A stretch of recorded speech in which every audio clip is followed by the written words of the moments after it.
Hi, I'm Torte de Lini. For some time now, we have been seeing pro players and high MMR matches include Terrorblade in a unique role, Offlaner. Typically, we associate Terrorblade as an illusion late game position 1 carry, similar to Naga Siren or Phantom Lancer, but for the past few weeks, Terrorblade has become more of an anti-carry for a lot of popular position 1 carries, and I think that's worth exploring further. So in order to examine why the hero is such a popular position 3 core offlaner, let's revisit when he last came into the meta as a position 4 offlane support hero, and this was in 7.33 where they effectively made Reflection an incredibly annoying spell, giving it both an attack slow on top of its movement speed slow and a massive AoE. But it wasn't until patch 7.35 where the hero became an early game monster because he had a talent that lowered the cooldown of his Reflection by 4 seconds at level 10, so you had a massive AoE ability that slowed for 5 seconds and had a cooldown of 10 seconds, so effectively every 5 seconds you could spam the ability in every single fight. Since the big facet patch of 7.36, the hero kind of fell to the wayside for a lot of more popular position 4 damage dealers, and we never really heard from Terrorblade again. We typically are not seeing Terrorblade as a carry because the meta is too swift for him. Games are ending around 31 minutes, and a lot of the popular carry heroes like Luna and Medusa tear right through him, all the while doing similar damage output at a much earlier timing. So is Terrorblade position 3 a continuation of its position 4 popularity back in the day? Effectively yes, but it's also an answer to the meta. So basically Terrorblade position 3 is Terrorblade position 4 with farm. He's strong because he shuts down a lot of rivaling carries and slows their pace to reach their 30-minute timing, not to mention that it flips the board on them as it creates reflections of themselves and damages them back for 100% of the damage, plus slowing their own attack and movement speed. At level 15 he can actually up the damage and slow to another 10%, aligning him even more in terms of early game value and output. Carry heroes like Shadow Fiend generally don't want to be targeted by Reflection during their critical timing, where they need to get in, deal damage for a kill, then follow through finishing everyone off. Reflection puts a wrench in that, and because of its massive AoE, it makes Shadow Fiend always at risk of being slowed and targeted if caught by the Reflection AoE. So in many ways Terrorblade is now an anti-carry despite him still being viewed as a carry. Luna is another example where when she pops Massive Madness and her ultimate, she doesn't want a non-targetable Reflection, slowing that down and ultimately dealing damage to her at her most critical point. What's more is that his Sunder also serves as an incredible save for allies, so dealing with burst down from heroes like Sand King, Beastmaster, or Doom, heroes that want to initiate and nuke down a specific target are rendered useless thanks to Terrorblade, who can perform all of his abilities from afar and add a little extra for himself. With his current item build, he is relatively comfortable regenerating that life back, and on top of that, Terrorblade has the highest agi gain in Dota 2, making him decently tanky in armor to help mitigate the physical damage he might take. His itemization is half the reason he is so tanky, so let's break that down. By the way, if you like these videos, please like and subscribe. These videos and my hero guides depend on your support and help, so please help me grow and support me as much as I have tried to support your enjoyment with Dota 2. In terms of items, just because Terrorblade is deemed as an anti-carry doesn't mean he can't technically carry. Since his agi scales so well into the late game, your early game itemization is purely to nullify the enemy team, while your late game itemization leans more heavily on overwhelming the enemy team with damage output. For starters, you are still maxing out Reflection first, the cooldown is incredibly low, and you have your first two talents at 10 and 15 are going to be about Reflection. This is to help you get over the hump of the enemy's pressure with their carry, and Pipe of Insight commits to that prospect. With that Pipe of Insight, you go from around 5-6 health regeneration to a whopping 22 health regeneration, meaning you are easily regenerating back the life you lost when sundering an ally. What's more is that Terrorblade's Ag Shard ability, Demon Zeal, means you are doubling that health regeneration to 40 plus.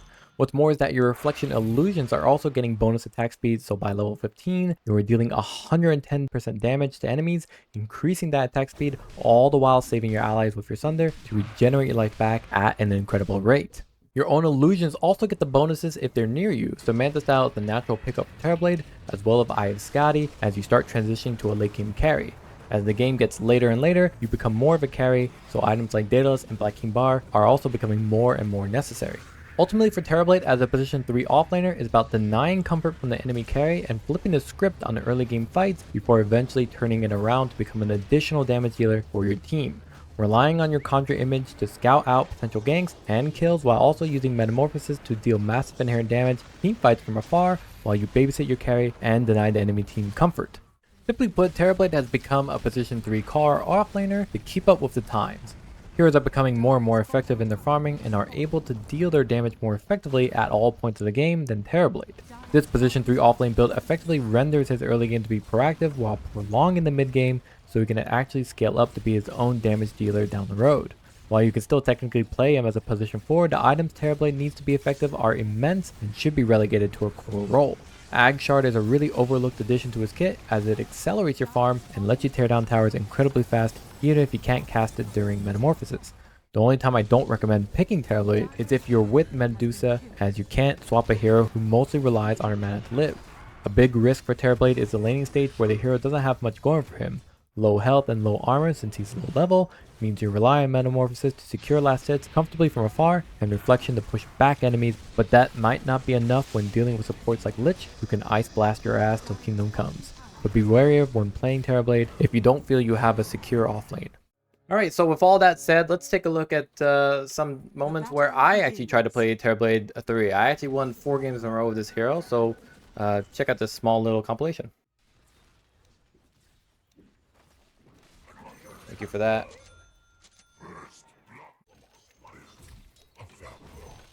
Alright, kill him. Kill him.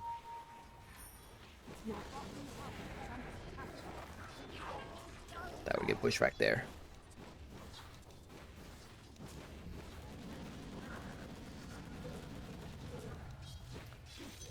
So, no kills there, but you can see they already pulled back. Kind of ballsy of him to dive me that hard, but fine. My range is really good here. I'm gonna slow. There's my misleading magic stick, which always leads people to believe that they can kill me. You know, they can't. I popped the magic. That's why magic stick is very important. You don't see it on too many people at lower levels, but the magic stick can 100% make people feel like the enemies feel like they have an opportunity to kill because they're not checking for magic stick. That just comes out randomly. Now I have ultimate here. I have max reflection, so you can see just how annoying it is. Look at that slow. Massive slow. Don't forget the attack slow and movement slow, so it's just brutal.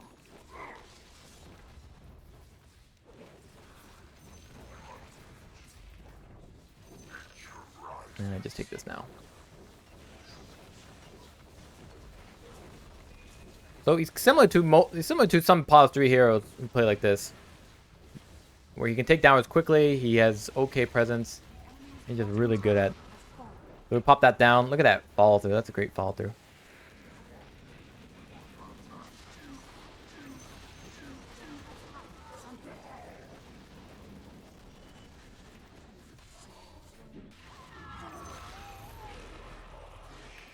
And then look at this reflection. Because the reflection does 100% damage. So it's just so nasty to deal with.